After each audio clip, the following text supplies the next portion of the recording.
Okay, 안녕하십니까. Hi everyone, my name's Roger Shepherd, and it's lovely to meet you all here today. Today I'm at the Museum of Japanese Colonial History of Korea in English, that's what it's called. And it's my second visit to this place, and I'd like to thank them very much for all their support of my work and all the exhibitions they've covered around South Korea in the last couple of years. So today I'm just going to talk to you all briefly about who I am and what I do and why I'm here and perhaps what I can achieve in the future. I hope you enjoy my discussion. As I said, my name's Roger. I'm actually from New Zealand. I'm 55 years of age at the moment, and I live in Gure, Jirisan is where I live. I've been living in Jirisan for about 7 or 8 years now, and before I lived in Jirisan, I lived in Songnisan for about 2 years. And I started off in Seoul way back in December 2010. But I'll get into how that happened very shortly. My first visit to Korea was actually way back in, I think, the year 2000 or so, 20 years ago, when I came here to teach English for 1 year. And I had a very good time, and I climbed mountains most weekend, and I was quite taken back by the natural scenic beauty of Korea. And even like things like Buddha's temples in the mountains were very foreign to me. And so I figured that, you know, the Korea Peninsula was quite a interesting place culturally and historically as well. But that's about as much attention as I paid to it at the time. And then in 2001, I went back to my home country to start a career in the New Zealand Police. I chose the New Zealand Police because they recruit their own, and they will assess whether you're capable or not of being a police officer. And plus I thought maybe being a police officer would provide me with some stability in my life at that time. And I wondered if I had the skills to be a good police officer, because I'd spent before that about 9 years in Africa working mainly in the wildlife industries. So I got to test my reaction to dangerous situations on several times. So I believe those skills helped me a lot in the New Zealand Police. Anyway, when I was in the New Zealand Police, I had all this leave to use, right? Because over many years you start to accrue a lot of holiday leave, and they told me to use it or lose it.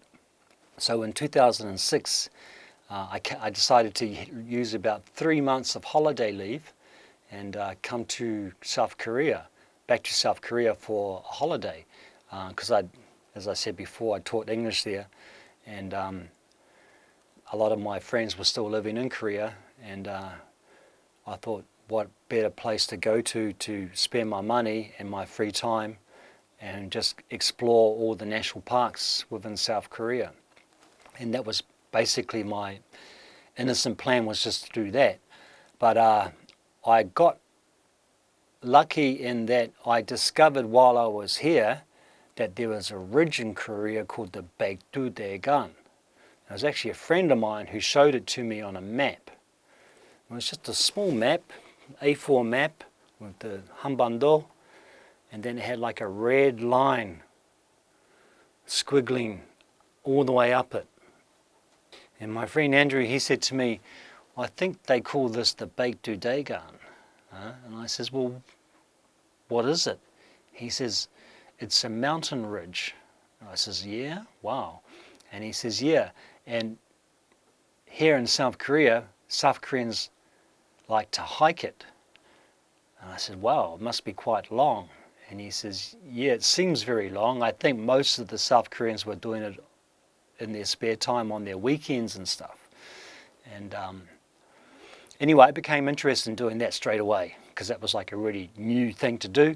And yeah, much more exciting than just going to the national parks and wandering around Korea and not really having any continuous direction.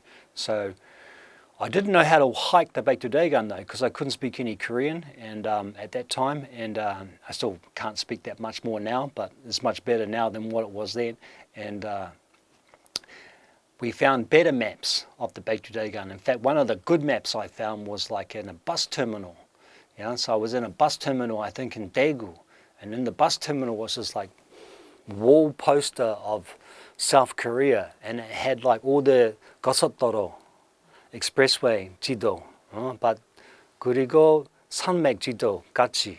So it was a map of like Korean 산맥 and Korean Gosotoro together, and it had like 백두대간, green line. Then it had like Honamjongmek and Nakdongjongmek, more. And all the mountain names were written in Korean on the 백두대간. So I asked the bus terminal manager if I could please have the map. And he said, you can have it then if you want it. So I remember stealing that map from the bus terminal and then taking it back. And then what we did was we transliterated all the names of the mountains on the 백두대간 into English. So like I could read that Jirisan was Jirisan, Chananbong was Chananbong, Banyabong, Baegunsan, because I couldn't read any Korean at that time. So I had to know where I was going. So I figured out how to get to Jirisan, and then I started walking the 백두대간 from Jirisan. And as I took it day by day, I would stop and ask people, is this the way to Bonghwasan? Is this the way to Baegunsan? Is this the way to Songnisan? Things like this. And it was quite a fascinating adventure for me because I didn't really have any idea of how long it was going to take and what the terrain ahead was like, and if I was going the right direction or not. And sometimes I didn't go the right way. Sometimes I did actually go the wrong way. But I would have to find out how to get back onto the ridge and ask people to help me do that. But other than all the natural beauty of the 백두대간 at that time, this is 2006, I would not often, but sometimes I would meet other people walking the 백두대간, but 한국 사람, and they had the big backpack, and they would some of them were coming from Soraksan to Jirisan. So like I might meet them on the trail and stop, and they'd be like very fascinated, as in, 누구요? 어떻게 해요? 뭐요? Who are you? What are you doing? How did you get here? And say, I'm hiking, 나는 백두대간 하고. And they would be quite fascinated by that. They'd be, wow, how did you know about 백두대간? And that's incredible, and all this sort of stuff. Those who could speak some English would stop and they would ask me to stop, sit down, and they would explain to me what the 백두대간 is, what it means. That it was a mountain spine from Baekdusan to Jirisan or Halasan, and that it connected the entire Korean peninsula as one peninsula, that it was the creator of all of Korea's water sources, so all its rivers came from 백두대간. And then they would also talk about how for them to walk the 백두대gan in South Korea made them more Korean, made them help discover who they are. And then they would also explain to me how the 백두대gan is a kind of national symbol for the Korean people, and also a holder of geomantic energies like Pungsujiri, and that for the 백두대간 to be damaged was to kind of impede with the natural energies of the Korean peninsula. So for a guy like me from New Zealand, it was quite an interesting concept to hear about mountains. And when you think that about Korea as a land, it's covered in mountains, right? There's mountains everywhere in Korea. So it's understandable that over the many thousands of years that the Korean people have lived here, that there is a connection with them to their mountains, especially pre-modernization. So mountains have always been in the backdrop of the Korean people, and it's represented in their arts, in their literature, in the national anthems of Korea, North and South Korea, and in poetry, and even in food and many other items. So life is kind of derived from the 백두대간 in that sense. So in 2006, I kind of learnt all these things about the 백두대간, but I didn't complete it in 2006 actually. I actually stopped halfway because there was a huge jangma in South Korea in 2006년에. Jangma, like big jangma. People were dying actually in that big jangma. And I was on the mountain, like near Waraksan area, halfway. And I just couldn't walk in the rain anymore. It was like 매일, like jangma. It was like a mugogi, like a fish in water. I just like, nah, I've had enough, I'm going to stop this. So I got off. But before I got off, I said to myself, come back and do this again, Roger, right? Because it's a good ridge.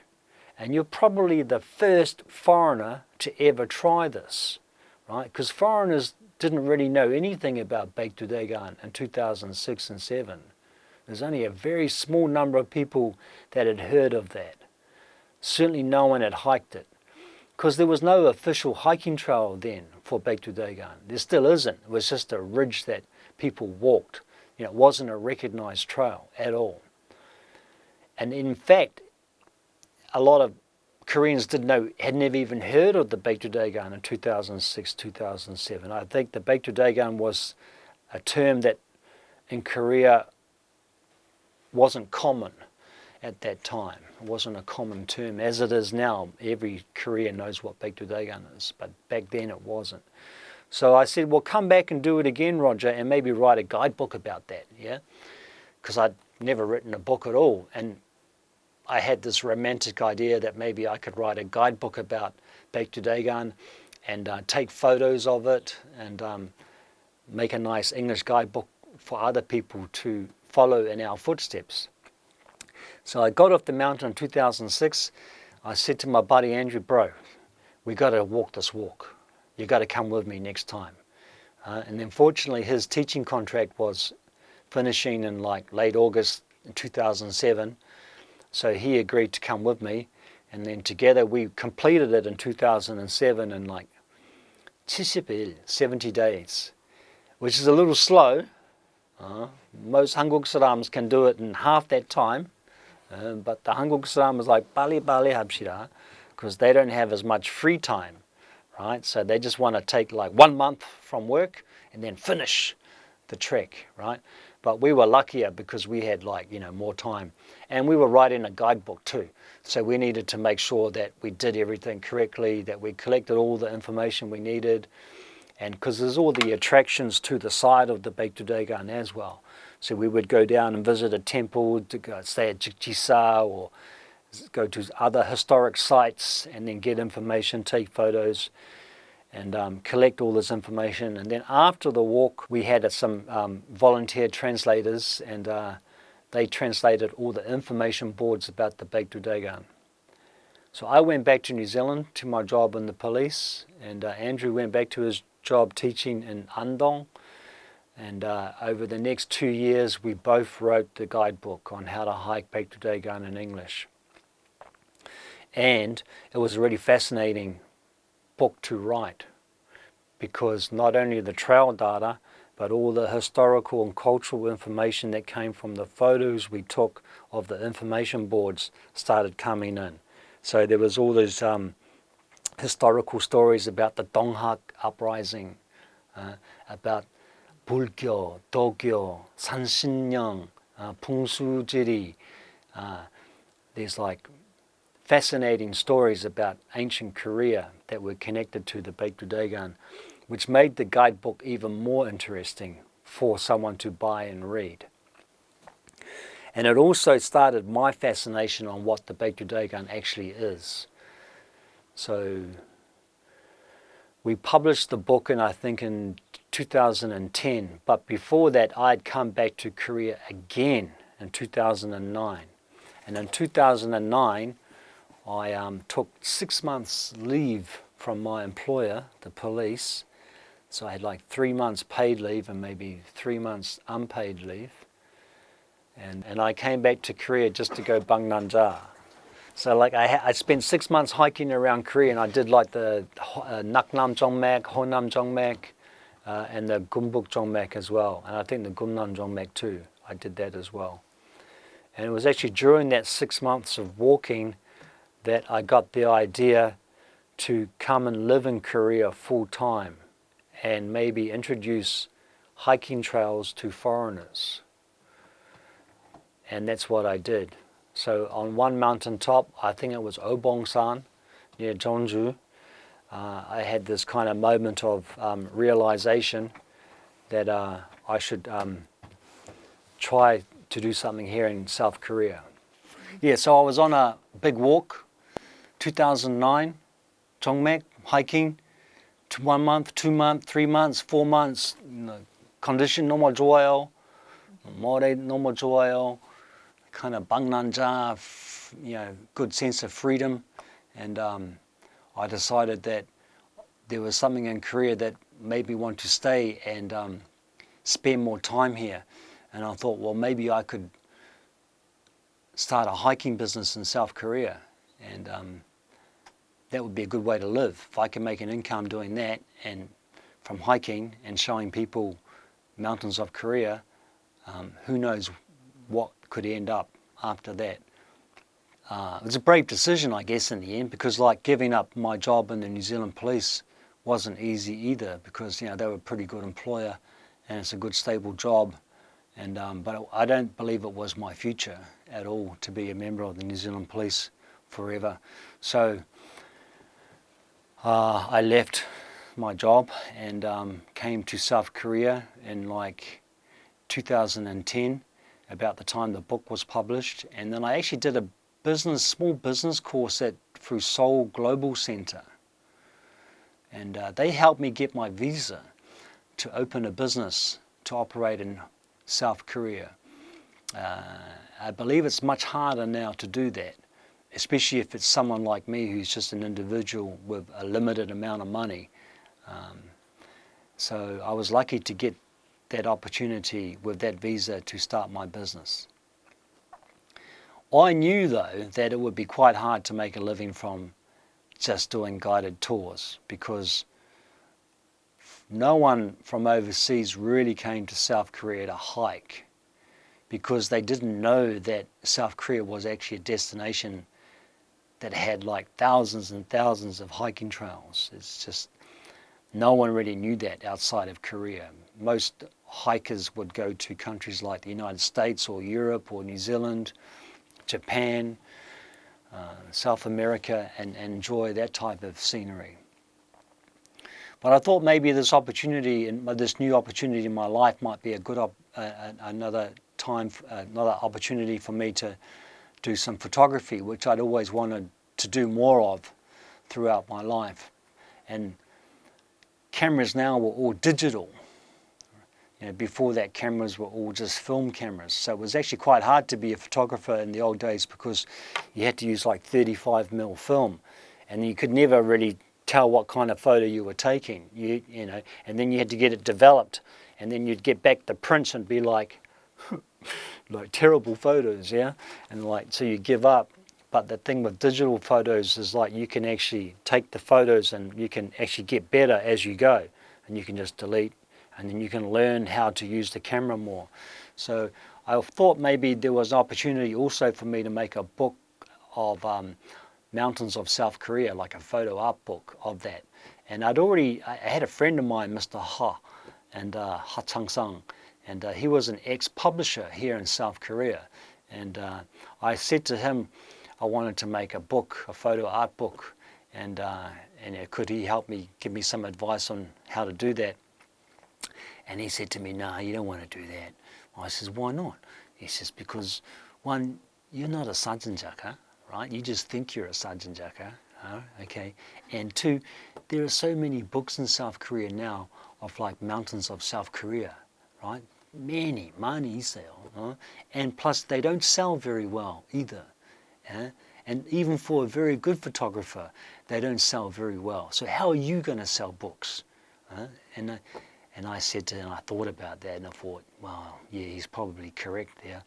But then he said to me, if you think you can get to North Korea and take photos of mountains in North Korea, good photos, then your book might be successful. And I thought about that because I never thought about going to North Korea before that. I never ever gave North Korea any thought. I did once at the end of the 백두대간 in 2007 because Andrew and I got all the way to Gyeongnobong, north of Seoraksan, in the DMZ, in the military zone. We got permission to walk to there and we saw North Korea. That's the only time I ever thought about North Korea. I never really had any consideration to go there. I always thought North Korea is this kind of enemy nation that, you know, evil place, blah, blah, blah. But so when my friend said, go to North Korea and take photos of mountains there, I was like, that is a really good idea, but it kind of sounds a little dangerous to me. But I looked into it, yeah, and I found a way to get to North Korea. And, you know, I studied at Victoria University when I was in the New Zealand Police, so I'd met a lot of academics. Also in the New Zealand Police I was a diplomatic protection officer, so I had some kind of contacts in the New Zealand government, and I started making inquiries through them about travel in North Korea or contacts or how do we approach North Korea with ideas. And eventually they pointed me towards a friendship society called the Joseon New Zealand Chinsunhoppe, and they'd been active with cultural exchange or sending visitors from New Zealand to North Korea for at least 40 years, at least 40 to 50 years. So they had a good reputation with the government in North Korea because they'd always been very helpful to them. And one of its founding members, the late Don Borry, who's passed away now, he in particular had formed a strong friendship with the North Koreans and had even met Kim Il-sung at least twice or 2 times in his entire life. He had met him as well. And plus the work they had done had been very helpful for the North Koreans. They'd always done several projects to help schools, assist them with medical supplies, farming, agriculture. They're a good little group, I thought. So I went to them in New Zealand, actually, and asked them what they thought about my idea to go to North Korea to take photos of mountains there. And they said, it sounds like a pretty good idea, we trust you. And then they introduced me via email to the people in Pyongyang. And I emailed the people in Pyongyang, and basically it ended up that in May 2011, I was invited to go to Pyongyang to talk about my idea to take mountain photos there. I took with me my guidebook on how to hike the 백두대간 in South Korea and gave them some copies. And it was actually in Pyongyang that they come up with the idea of like, listen, instead of just like thinking you can take photos of mountains in North Korea, like which mountains do you want to take photos of? Because we have several good mountains here, Myeolhyangsan, Gumgangsan, Silbosan, Guwosan. But you studied the 백두대간 in South Korea, so why don't you try to take photos of the 백두대gan in North Korea and then use that as a kind of a theme of like Baekdusan Halasan Nambuk Tongil, like connect Korea through the 백두대gan. I says, yeah, that's a really good idea. Let's do that, because that was a better idea than what I had. And they agreed to let me do that. But they were also sensible enough to say that, listen, you can't hike it like one time. You can't just go from Gumgangsan to Baekdusan. In our country, that's not possible. We're still a country at war with everyone else. But we can let you get permission to go and visit several peaks along the 백두대간. but it would take more than one time. It would take several visits to do that. So I agreed that made sense as well. So I went back south and I made a list of mountains for 1 month travel in North Korea, in Gangwon-do, that same year. So I came back in October 2011, the same year, and I did about 10 mountains in 1 month in the Gangwon-do, Pyeongan-namdo area, and took photos of those peaks. And then I came back again in 2012 and did the next expedition for 6 weeks in like Hamgyong-namdo, Yangang-do. So after 2 expeditions, covered about 20 mountains, right? And then that was the beginning of everything, really. So I went back, and with those photos I made my first book in 2013. And at the same time I was taking a lot of video too. So the video was used later by MBC Gyeongsan-namdo, Jinju, and they made a very good show about those 2 expeditions in North Korea. And that was very popular on South Korean TV. And of course it helped me sell all my books as well. The thing is though, when I started doing these expeditions, so like I made that book, I did the documentary. 2013 I went back to North Korea again, and I helped a bunch of motorcyclists ride their motorbikes from Dumangang through North Korea, through Gaeseong, Gongdan, and into South Korea, all the way to Hallasan. And we used the 백두대간 as a theme to do that. Like explore the 백두대gan symbol by riding motorbikes from Baekdusan to Hallasan, but not on the mountains, like on roads, of course. And I started thinking like, this is good that we can do this as foreigners with ideas, can go to North Korea and have all this like great exploration of their countryside, but meanwhile, not even Korean people can do that themselves. And especially South Koreans, they couldn't do this, yet I could do it. So I think it was in like after 2012 and into 2013, I kind of woke up a bit about the Korean situation. And I kind of paid more attention to how Korea had become divided and why it was divided. And also it's the whole dark history of Japanese colonialism, the Joseon dynasty before that, and Korea's struggle for independence under Japanese rule, and then the liberation of Korea in 1945 through the surrender of Japan and World War II. And then I read many books and watched documentaries about how Korea was divided in that same year, and how in 1948 Korea became officially divided because South Korea became a country, North Korea became its own country, and then the Korean War, 1950, 1953, and then all the kind of suppression in South Korea under Lee Sik-man and Park Chung-hee, and then the student uprisings in Gwangju and Seoul, Daegu, for more independence, for more liberal independence for the people of South Korea.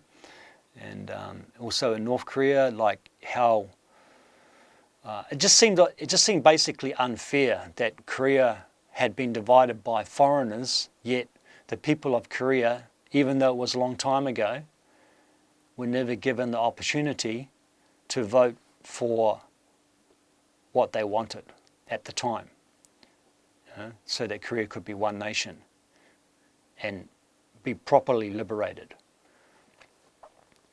So I started to think, well, it's kind of, I should try and help the situation because I feel a little bit guilty that I can go to North Korea, but Koreans can't. So a lot of my work since then started focusing on that. So I'm going to go through some slides right now from about this period of time that I'm talking of, 2011, 2012. I think there's some photos here from 2013. And I also went back every year to North Korea right up to 2019. But I went back to North Korea for several other things. But I did another 백두대간 expedition in the year 2017. Actually, in 2017, I spent like 3 months in North Korea from 2 visits. It was a pretty amazing time. And we're just going to have a quick look at these slides. So this is actually a photo from 2011, October 2011. So that's me and the lads basically getting ready to go. This man here, Hwang Sang-chol, he's the General Secretary of the New Zealand Korea Friendship Society. I've worked with him on every mission I've been on. Close friend of mine now, you might say. This man here is Han Myung-soo. Yeah? He's our driver. He's probably Korea's best driver. And the vehicle behind us is a Toyota Land Cruiser, which we use to travel around in. On this particular occasion, this man here came with us. Han Cholyong, I think is his name. So already we were 1, 2, 3, 4. So this is like, that's half empty, but basically we would load the back of the truck with water. So in Pyongyang we bought everything we needed.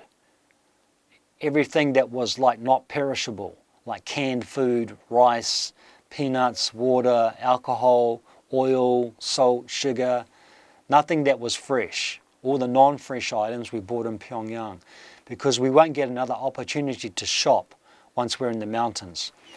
In North Korea, there's no like Pyeonijam or Mate like in the Shigol. Yeah, like there's only like 야생 음식, yeah, or 생 음식. Yeah, there's only like natural fresh foods. And this is how we lived. We slept in this tent. All of us slept in that tent together. That was quite funny. Like there'd be 4.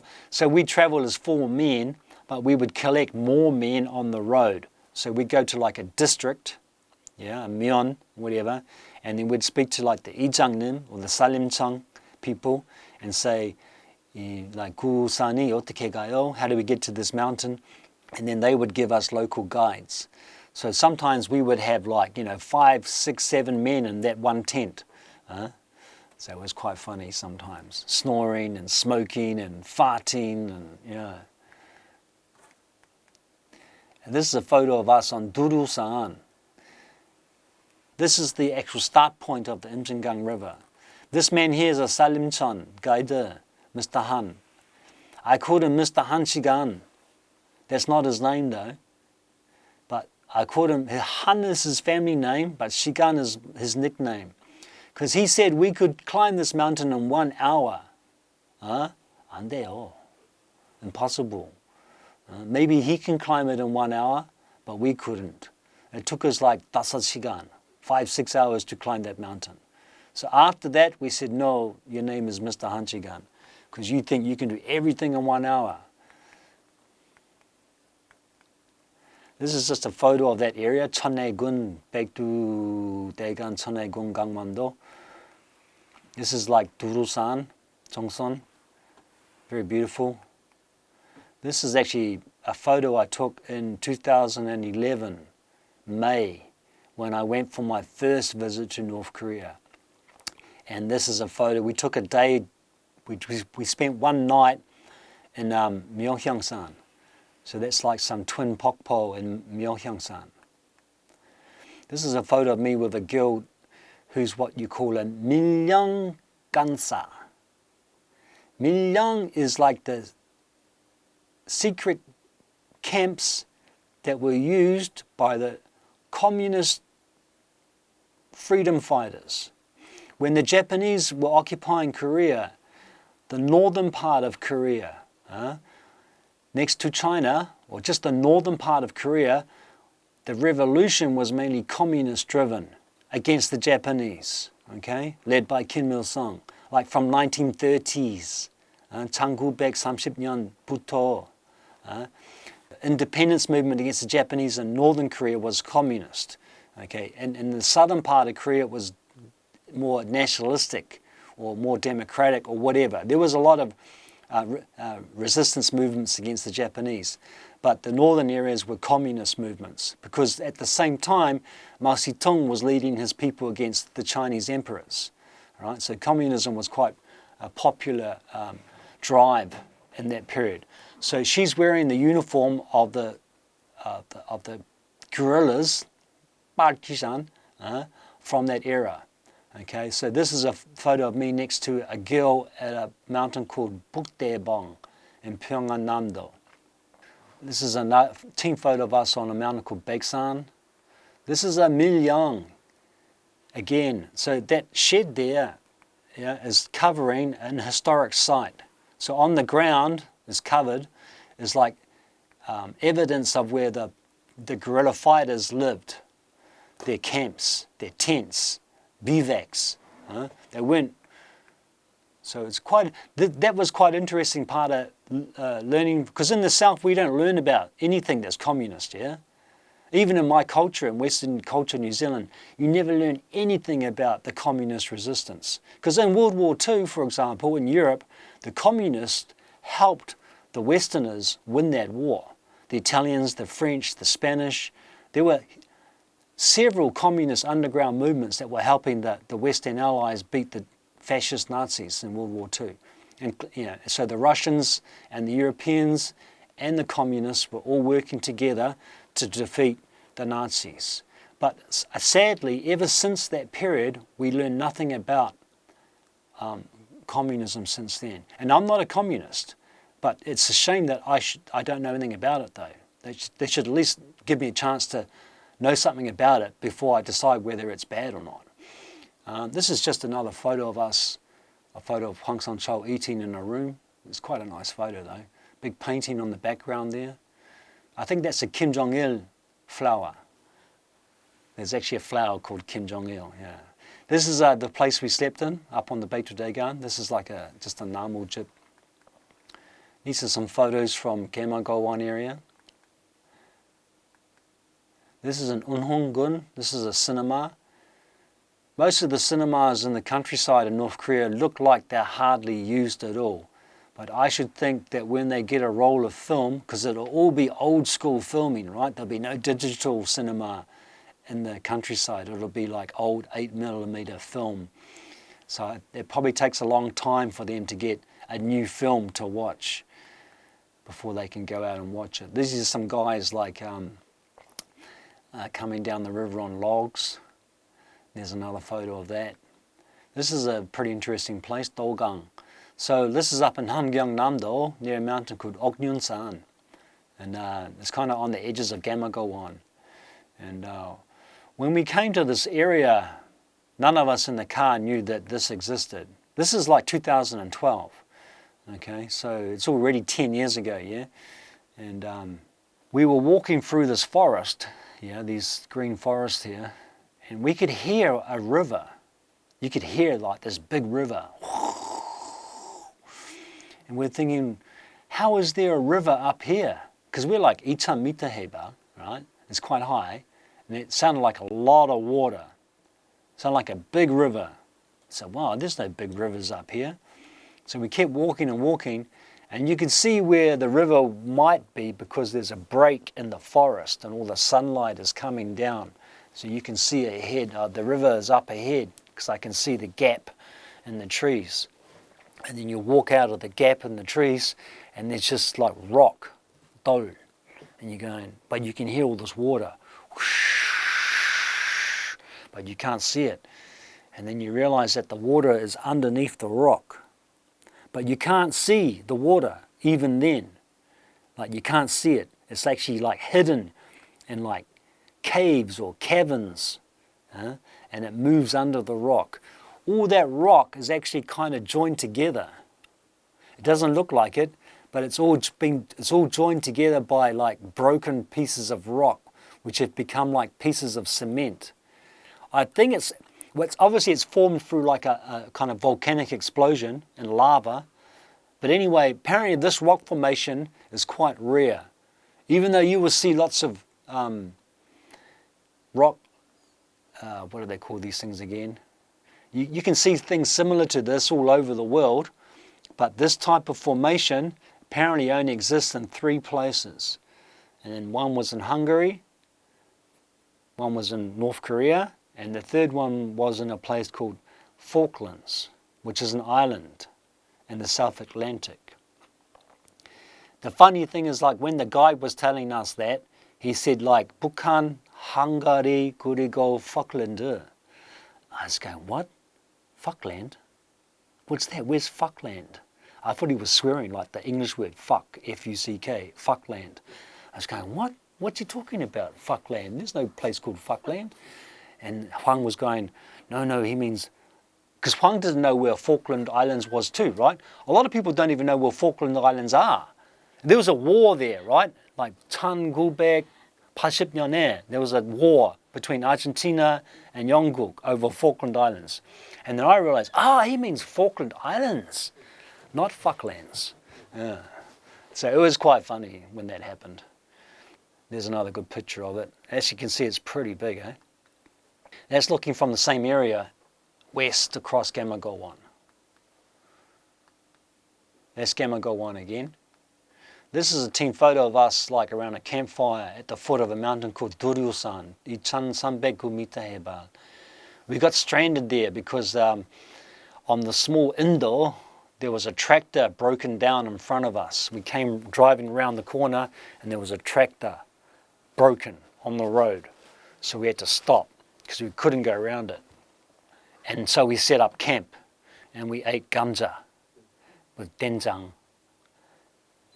And we had some gul and we had some sul. And we had a good night. And the next day we climbed this, Duryosan, wonderful mountain. This guy here was our local guide, Pak Kumchul. I'll never forget his name. Wonderful person, very humble, very kind, very nice man. And he helped us get up the mountain. On the mountain we ran out of water. This is a big mountain, Duryosan. It's the biggest one I've ever climbed, other than Baekdusan. But Baekdusan is easy. Baekdusan, you drive there, and then you walk like Jokumyo to the top. But like this one, we had to walk from the very start, and we ran out of water, and we saw these two children walking over the mountain. This is like Chop Sansang. This is like really remote area, yeah? Like no foreigner, I'm pretty sure, has ever been to this mountain, and hardly any North Koreans, only local people, yeah? And we said to these kids, hey, 어디 가요? 여기요, 물 있어요? And they're like, and they see me, like Weiguken. And they're like, what's this Weiguken doing here? But then they see some Bukhan Saram, Gachi. So then they think, okay, it's okay, he's all right. Because they think they see a white man in the mountains, like with a big gabang. They think, what's this? A commando? You know, they're like super shocked. But they realized that I was friendly. And then we asked them by chance, because they're clearly local, yeah? We asked them, is there water here on the mountain? Like 2300m. And they said, nah. They said, ne, iseo. And they showed us a spring. This is the spring here, okay? So we got some water from the spring. On the way down from that same mountain, we come across some gomdong. Bear shit. Fresh. Super fresh. I'm pretty sure that's bear poo because our local guide, Pak Gumchol, had seen many bears in his life, yeah? So he knew what bear shit looked like, surely, right? So he confirmed that it was. And it's because it's very fresh. Some of the men who were working with me were a little worried that maybe the bear might find us. And I said, well, the bear will catch whoever is the slowest. You understand? We are 4 men. If we see a bear, we just run. But if you are the slowest, it's going to eat you. Okay?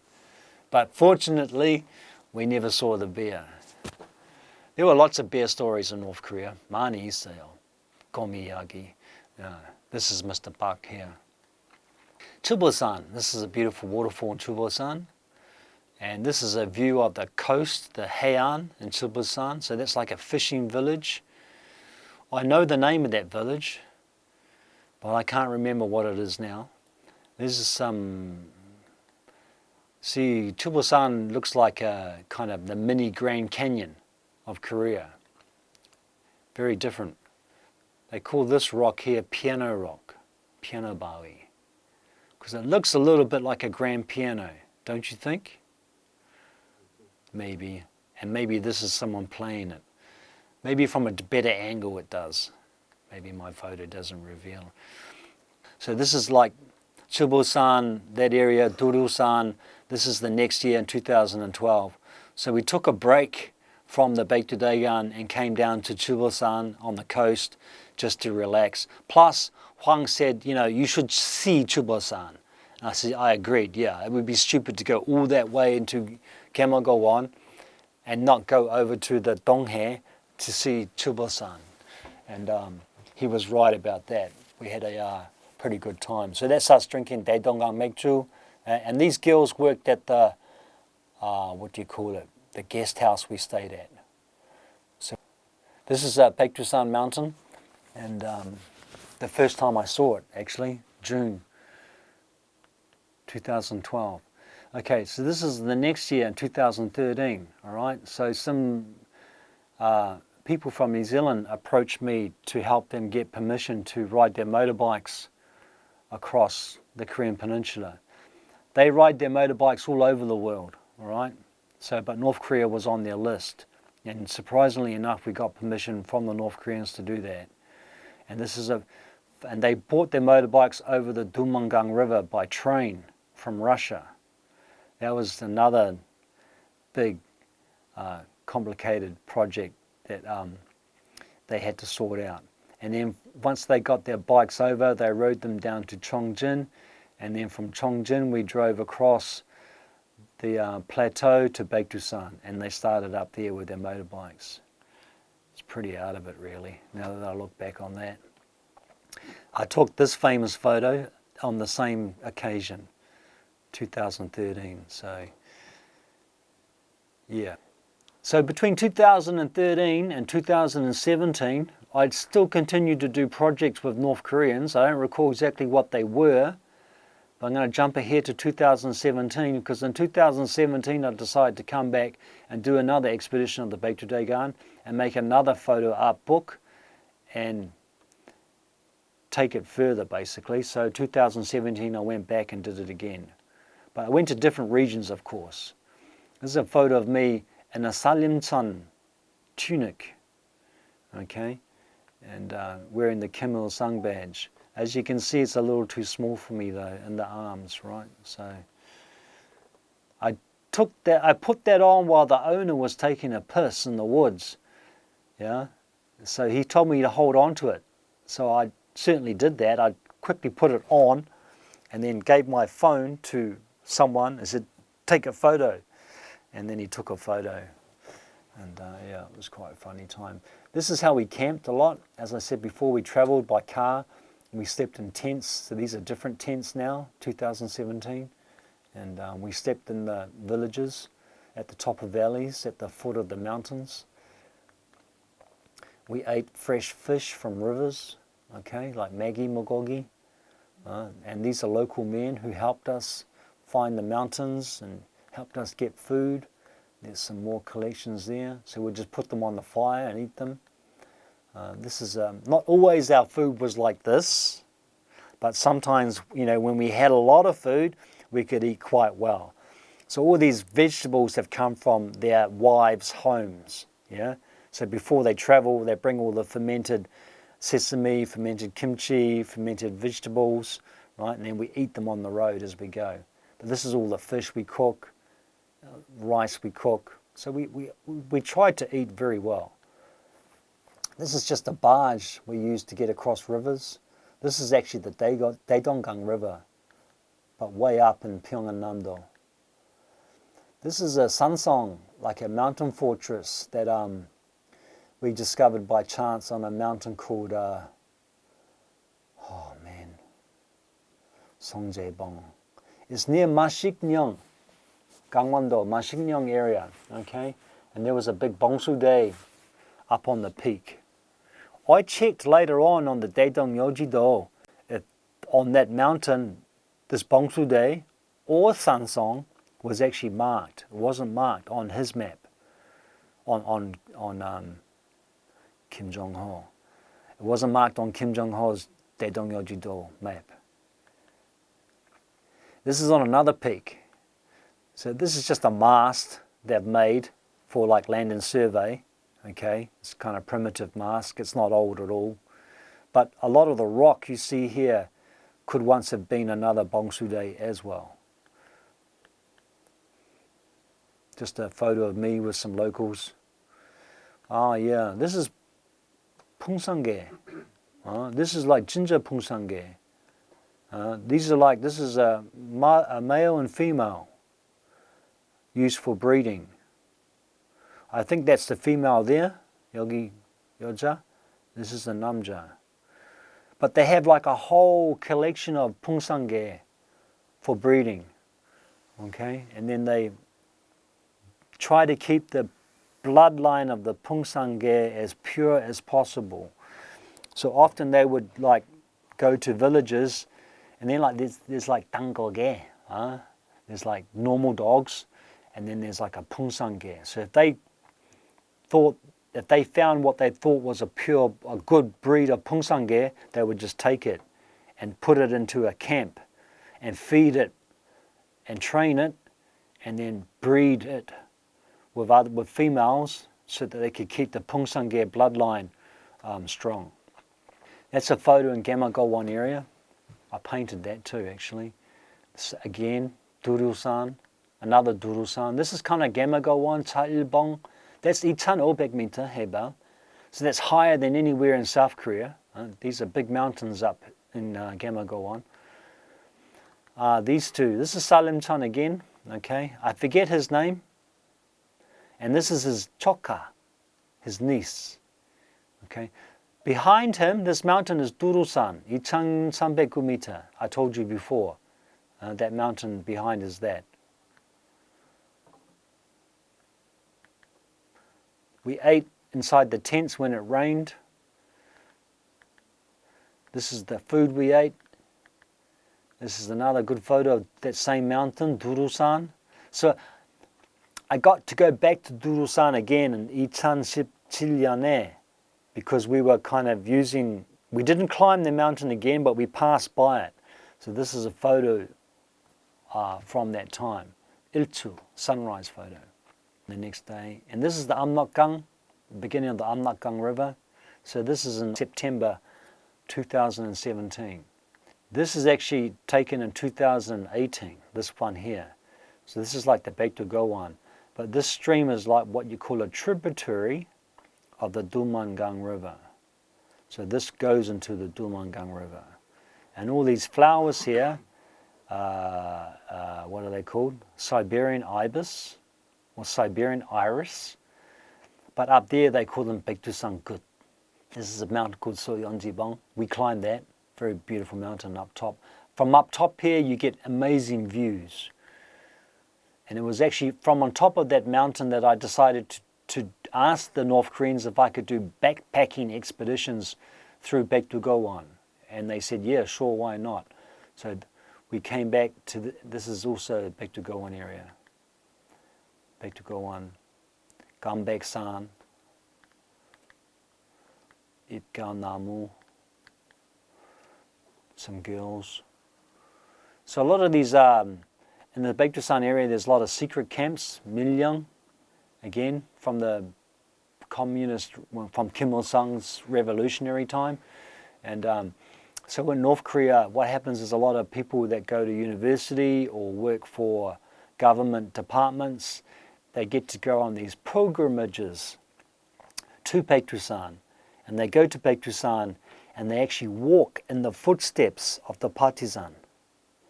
All right? So for like 1 week or 10 days, they just walk from camp to camp to camp to camp to camp to camp to camp. And they follow the partisan iyagi. And then they learn about the fight of the Korean people against the Japanese occupiers, during that time, before World War II. Okay? So I actually said to the North Koreans, well, can Waigukins do that too? Can we do that as well? Can we go to the same camps and follow the same history? And they says, we will let you, Rojashi, take a team of Waigukins backpacking across Bektugowan, all right? And you can follow in the footsteps of the partisan, okay? And we weren't allowed to stay in the same places as the pilgrims, but we were allowed to at least camp nearby the same areas, so we could get water and get food and things like that. That's 백두산 there. 백두산 again. 천지 일주. 장군봉 on the left. I think maybe this photo would be a good photo, huh? A big frame photo, because that way people can see 장군봉. Because I often think people like, even though they like my 2013 여름 백두산 액자, it doesn't show 장군봉. Because I was standing on 장군봉 when I took that photo. But I think a lot of Koreans want to see 장군봉 as well. So yeah. These are 백두산 밀령 간사 again. All right. This is a map of the course I took with my 외국인 손님. So I made this map, right? And then we would walk. This is 백두산, so we would kind of go 이렇게, like night 1, night 2, night 3. I can't see. Night 4, and then do a big circuit following the 밀령 문화, okay? And these are some photos from that period. This is 백두대간 in like September. This mountain range at the back is Gambeksan, part of 백두대간. Really nice mountain. There's the team there walking. This is 백두산 in the background. Yeah. This is Seolyeonjibong, I told you before, but from a different angle. See, all this is volcanic plateau, Hwasun. So the soil was all volcanic pumice and rock. So even though it's already 2,200, 2,300 meter 해발, it's hard for anything to grow here because the soil is has no moisture. So when it rains, the water just gets sucked into the ground and then disappears. Okay? Plus it's very high. And then this is another photo from 2019. This man here is actually 한국 사람, but he lives in New Zealand. So he has a New Zealand passport. All right?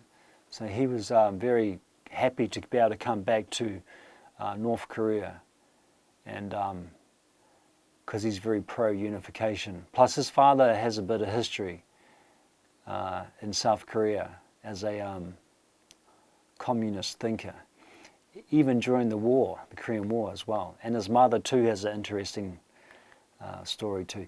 Anyway, this is from a peak called Daeyeonjibong. As you can see, looking south, this is all 백두대간, very beautiful. Some photos of the girls. So she's from Australia. This is 2018. So I only was able to do 2 expeditions before Corona. Okay. But I'd like to say just before Corona started, it actually became harder and harder for any Westerner to travel to North Korea because of the 제재, the sanctions. Because even if you go there as an individual, you know, our governments can make up this bullshit story that you're giving them money. Well, yeah, of course I'm giving them money because I need to pay for the service. I need to pay for my hotel, my food, and everything that I go there for. So shame on them for trying to make it harder for individuals to go there, including my own government. And I carried that flag on my pack during the backpacking tours. It actually proved to be extremely popular wherever I went in North Korea. It's actually a very well recognized symbol there. This is same journey 2019 at Panmunjom, which is a terrible place, Panmunjom. I've been to Panmunjom in the south. It's horrible. They should just tear that down. All that tourist infrastructure celebrating what? Your division. It's disgusting how they make money from that.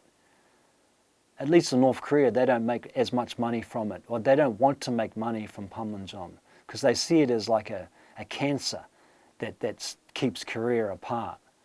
So I would like to see the South Koreans maybe apply the same kind of respect for Panmunjom, or the border at least. Because like at the Imjingang Gak, yeah, it's like a tourist zone. It's crazy. It's like people go there and like they don't even realize how important this is. That this is shit. This is not a good place. Yeah. So please don't celebrate it. Yeah. And I think that's just Bektusan and Halasan. I went on a bit too long, unfortunately. So yeah. So since 2017, 2018, 2019, we live in a Corona period. Okay.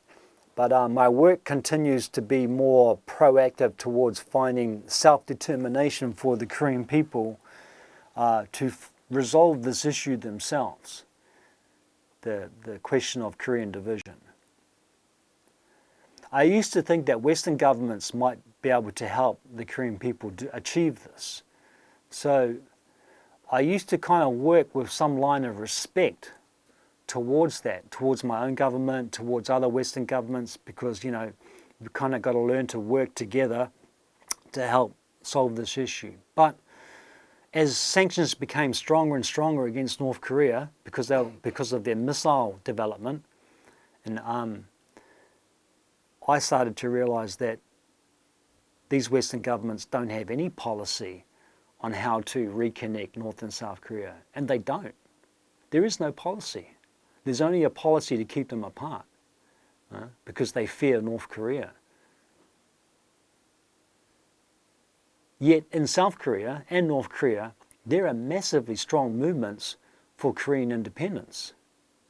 And we're not talking about like some form of like dreamy unification. Because like, what does unification look like? No one knows what unification looks like. You can't just have one government in control of the whole peninsula, because these are two separate countries with their own governments. So recently I've become more determined to help the Korean people find self-determination their own way, and by trying to get Western governments to help them achieve that, and learn that, you know, North Korea and South Korea should coexist together as two separate countries, but with a lot more peaceful strategy than what they have now. And we should be helping them achieve that. Okay, by ending the Korean War would be a good start as well. Because I believe that North Korea and South Korea can coexist and live together as a communist government in the north and a democratic one in the south. Just like Eastern and Western Europe do. I mean, that works. It can work here too. But we need to educate more people about the reality of what division is in Korea, and that how unfair it is from the Korean people. And we also need to help the North Korean and South Korean governments achieve peace here. Not just like stick to one side, stick to only South Korean side. Because the fact is, in South Korea, there are millions of people here who don't believe that Korea should be living in a divided state or under this kind of tension. So I hope that my work, my continued work on the Bekdudegan, whether it's through backpacking tours in the north or through my photography and more recently my artwork, can help achieve that message, and see in the near future, at least in my lifetime, a North Korea and a South Korea that are living together with open borders, performing trade, culture exchange, respecting each other's governments, and working either independently as either each country works independently to improve the situation and well-being of their own people's lives, or that even collectively together they can help improve the lifestyles of everyone that lives on the Korean Peninsula. Because I believe it can be done. And sanctions are just crushing North Korea. I mean, it's like, it's a form of war as sanctions. It's a kind of torture on people, and it's gutless, and it shouldn't be implied to the people of North Korea or anywhere in the world, as a matter of fact. Because it's like asking individuals like me, business people, you can't go there, you can't do business there. But no, actually cut that last bit. But anyway, yeah, so yeah. I hope that one day North and South Korea can achieve peace, and I would like to help them achieve that. Thank you very much.